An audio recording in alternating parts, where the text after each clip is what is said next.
மீனம்மா அதிகாலையிலும் அந்தி மாலையிலும் உந்த ஞாபகமே. அம்மம்மா முதல் பார்வையிலே சொன்ன வார்த்தையெல்லாம் ஒரு காவியமே.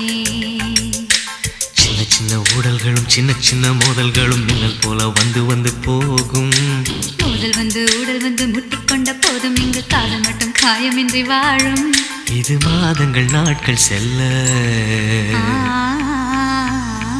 நிறம் மாறிடும் பூக்கள் அல்ல.